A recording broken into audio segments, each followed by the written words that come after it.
চাওক বিজেপিৰ যি নিৰ্বাচনী প্ৰস্তুতি সেই নিৰ্বাচনী প্ৰস্তুতি যদি দলটোৰ ক্ষেত্ৰত চাওঁ আমি তেনেহ'লে যিহেতু এই দলটোৱে আপোনাৰ হৈ যোৱা যিটো নিৰ্বাচন লোকসভা নিৰ্বাচন অনুষ্ঠিত হৈ গৈছিল, তাৰপিছত বিধানসভাৰ উপ নিৰ্বাচন অনুষ্ঠিত হৈছিল। প্ৰতিটো নিৰ্বাচনতে তেওঁলোকে তাৰ পিছৰ পৰৱৰ্তী যিটো নিৰ্বাচন হয় সেই নিৰ্বাচনটোৰ বাবে তেওঁলোকৰ প্ৰস্তুতি থকা আমি দেখি আহিছো। এইবাৰো তাৰ ব্যতিক্ৰম হোৱা নাই যে তেওঁলোকে যি পঞ্চায়ত নিৰ্বাচন সেই পঞ্চায়ত নিৰ্বাচনটোত কেনেধৰণে তেওঁলোকৰ ৰণকৌশল প্ৰস্তুত কৰিব আৰু এইবাৰ বিশেষকৈ তেওঁলোকৰ যিটো সাংগঠনিক এইবাৰ নিৰ্বাচন চলি আছে, তেওঁলোকৰ সংগঠন পৰ্ব দলটো চলি আছে আৰু এই ক্ষেত্ৰত প্ৰথমতেই তেওঁলোকে বুথসমূহ গঠন কৰিছে। বিজেপিৰ যিহেতু 28,000 বুথ আছে অসমত, সেই 28,000 বুথৰ তেওঁলোকে সংখ্যালঘু কিছু অঞ্চলক বাদ দি প্ৰায় তেওঁলোকে 27,000তকৈ অধিক বুথ ইতিমধ্যে তেওঁলোকে গঠন কৰিছে। সমান্তৰালভাৱে তেওঁলোকে মণ্ডল তেওঁলোকৰ 434টা আৰু সেই 434টা মণ্ডলৰ 370তকৈ অধিক ইতিমধ্যে মণ্ডল তেওঁলোকে গঠন কৰিছে আৰু এতিয়া জিলা গঠন প্ৰক্ৰিয়া চলি আছে।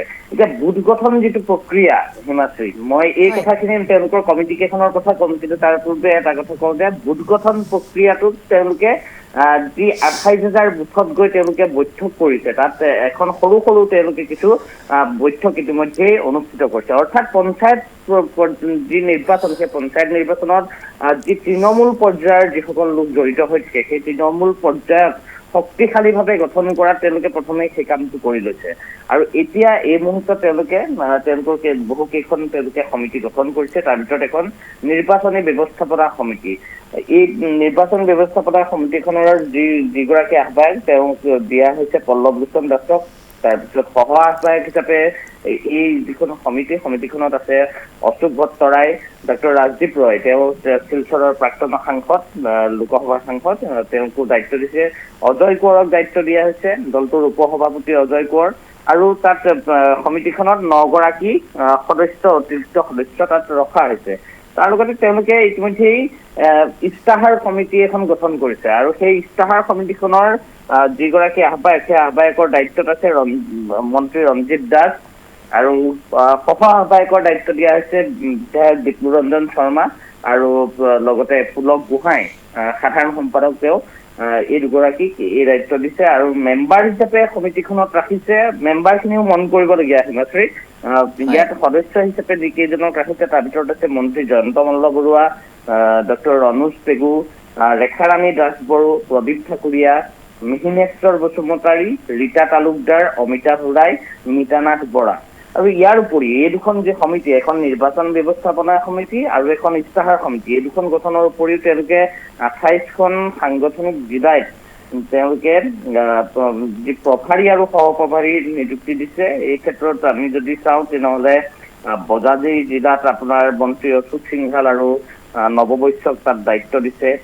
ধুবুৰীত পবিত্ৰ মাৰ্ঘেৰিটাৰ ক্ষেত্ৰত যদি আমি কেন্দ্ৰীয় ৰাজ্যিক মন্ত্ৰী পবিত্ৰ মাৰ্ঘেৰিটাক লোকসভা নিৰ্বাচনৰ সময়ছোৱাতো ধুবুৰীৰ দায়িত্বত তেওঁক নিযুক্তি দিয়া হৈছিল আৰু এইবাৰো দেখিছো যে তেওঁক সেই একে ঠাইতে ধুবুৰীতে তেওঁক পুনৰ দায়িত্ব দলটোৱে দিছে। মৰিগাঁও জিলাত আকৌ অশোক সিংঘালক দায়িত্ব দিছে। বঙাইগাঁও জিলাত জয়ন্ত মল্লবৰুৱা, তেওঁ দক্ষিণ কামৰূপ বা উত্তৰ কামৰূপ, এই প্ৰতিখন জিলাতে তেওঁ তেনেধৰণে জয়ন্ত মল্লবৰুৱাই এইকেইখন জিলাও চাব। ৰঞ্জিত দাসক বহু কেইখন জিলাৰ দায়িত্ব দিয়া হৈছে, ৰণোজ পেগুক দায়িত্ব দিয়া হৈছে, অজন্তা নেওগক দিয়া হৈছে, প্ৰশান্ত ফুকনক, মন্ত্ৰী পীযুষ হাজৰিকাক, এনেধৰণে প্ৰত্যেকগৰাকী মন্ত্ৰীকে দায়িত্ব তেওঁলোকক ভগাই দিয়া হৈছে, জিলা তেওঁলোকক দিয়া হৈছে, বহুকেইগৰাকী বিধায়কক তাত তেওঁলোকে দলটোৱে নিয়োগ কৰিছে। এতিয়া কথাটো হ'ল যে অসম গণ পৰিষদে ইফালে আপুনি ইতিমধ্যে সেই কথা উল্লেখে কৰিছে আৰু মন্ত্ৰী অতুল বৰাই সেই ভাষ্য, তেওঁ যিহেতু অসম গণ পৰিষদৰ সভাপতি, গতিকে সভাপতিগৰাকীয়ে সেই ভাষ্য আগবঢ়াইছে যে তেওঁলোকৰো সমিতি গঠন হৈছে আৰু বিজেপিৰ সৈতে তেওঁলোকে মিলি কেনেধৰণে আগবাঢ়ি যাব সেই সন্দৰ্ভত তেওঁলোকে পৰৱৰ্তী পৰ্যায়ত কথা পাতিব। এতিয়া কথাটো হৈছে যে বিজেপিয়ে এই যিসমূহ তেওঁলোকৰ সমিতি গঠন কৰিলে সেই সমিতিয়ে ইস্তাহাৰ সমিতিখনে বিশেষকে কোন কোন ইছ্যু লৈ এইবাৰ তেওঁলোকে নিৰ্বাচনটোত নামিব, নিৰ্বাচনী যি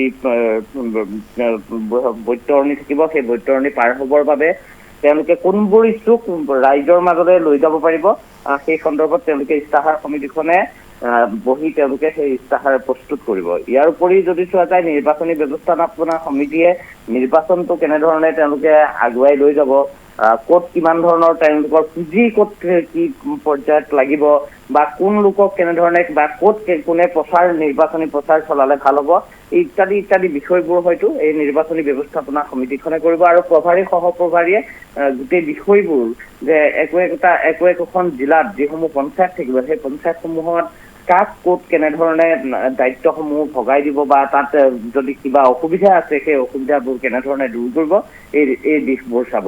গতিকে বিজেপিয়ে এই ক্ষেত্ৰত গোটেই নিৰ্বাচনটোৰ বাবে সম্পূৰ্ণৰূপে প্ৰস্তুত হৈছে। আৰু মই আগতেও কৈছো যে লোকসভা নিৰ্বাচন যেতিয়া চলি আছিল তেওঁলোকে তেতিয়াই লোকসভা নিৰ্বাচনৰ সময়তে পঞ্চায়ত নিৰ্বাচনৰ কথা কৈছিল। যেতিয়া বিধানসভাৰ এই 5টা যে উপ নিৰ্বাচন হৈ গ'ল সেই উপ নিৰ্বাচনৰ সময়ত যেতিয়া আমি তেওঁলোকৰ সৈতে কথা পাতিছো তেতিয়া তেওঁলোকে 26ৰ নিৰ্বাচনৰ কথা কৈছে আৰু এতিয়া তেওঁলোকে পঞ্চায়ত নিৰ্বাচনটো আছে। আৰু মই কৈছোৱে যে তেওঁলোকৰ সাংগঠনিক যিহেতু নিৰ্বাচন এইবাৰ চলি আছে, গতিকে বিজেপিয়ে কিন্তু আপুনি যদি চাই তেনেহ'লে সৰু সৰু বৈঠক ইতিমধ্যে তেওঁলোকে পঞ্চায়ত পৰ্যায়ত কৰি তেওঁলোকে শেষ কৰিছে। কাৰণ বুথৰ যি গঠন প্ৰক্ৰিয়া সেই গঠন প্ৰক্ৰিয়া একেবাৰে তৃণমূল পৰ্যায়ত হয়। গতিকে সেই তৃণমূল পৰ্যায়ৰ যিসমূহ তেওঁলোকে বুথ গঠনৰ বাবে তেওঁলোকে সেই সৰু সৰু ঠাইত গৈ তেওঁলোকে কিছু বৈঠক কৰি ইতিমধ্যেই তেওঁলোকৰ বুথ গঠন কৰিছে 28,000 বুথ দলটোৰ। গতিকে 28,000 বুথ গঠন কৰিবলৈ যাওঁতে তেওঁলোকে অৱশ্যে 27,000তকৈ কিছু বৈঠক তেওঁলোকে বুথ গঠন কৰিছে, 28,000 সম্পূৰ্ণ কৰিব পৰা নাই।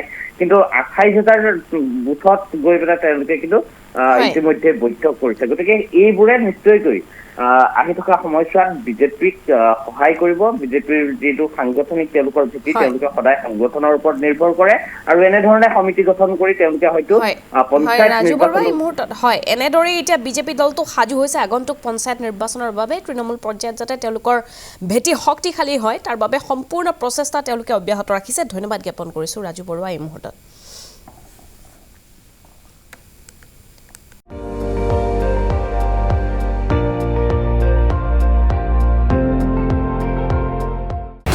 আপুনি চাই আছে ND24 সৰ্বশ্ৰেষ্ঠ নহয় সৰ্বোত্তমৰ দৌৰ।